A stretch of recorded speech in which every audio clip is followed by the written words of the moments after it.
Juan 6:64 hanggang 65. Datapwat may ilan sa inyong hindi nagsisisampalataya, sapagkat talastas na ni Jesus buhat pa ng una kung sino-sino ang hindi nagsisisampalataya at kung sino ang sa kanya'y magkakanulog. At sinabi niya, dahil dito'y sinabi ko sa inyo na walang taong makalalapit sa akin maliban na ipagkaloob sa kanya ng Ama. Juan 6:61 hanggang 63. Datapwat pagkaalam ni Jesus sa kanyang sarili na nagbubulong-bulungan ang kanyang mga alagad tungkol dito. Sa kanila'y sinabi, ito bagay nakapagpapatisod sa inyo? Ano nga kung makita ninyong umaakyat ang anak ng tao sa kinaroroonan niya ng una? Ang Espiritu nga ang bumubuhay, sa laman ay walang anumang pinakikinabang.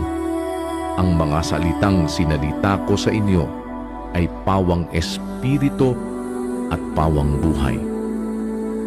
Juan 7:19.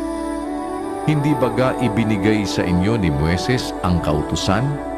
At gayon may wala sa inyong gumaganap ng kautusan? Bakit ninyo pinagsisikapang ako'y patayin? Juan 7:28 hanggang 29. Sumigaw nga si Jesus sa templo na nagtuturo at sinasabi, ako'y inyong nakikilala at nalalaman din naman ninyo kung taga saan ako, at hindi ako naparito sa aking sarili. Datapwat ang nagsugo sa akin ay tunay na hindi ninyo nakikilala. Siya'y nakikilala ko sapagkat ako'y mula sa Kanya at Siya ang nagsugo sa akin. Juan 7:33 hanggang 34. Sinabi nga ni Jesus, makikisama pa ako sa inyong sandaling panahon at ako'y paroroon sa nagsugo sa akin. Hahanapin ninyo ako at hindi ako masusumpungan, at kung saan ako naroroon ay hindi kayo makaparoroon. Juan 7:37 hanggang 38.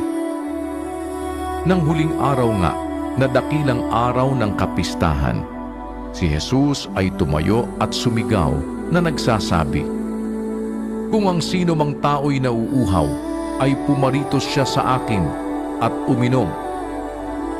Ang sumasampalataya sa akin, gaya ng sinasabi ng kasulatan, ay mula sa loob niya ay aagos ang mga ilog ng tubig na buhay.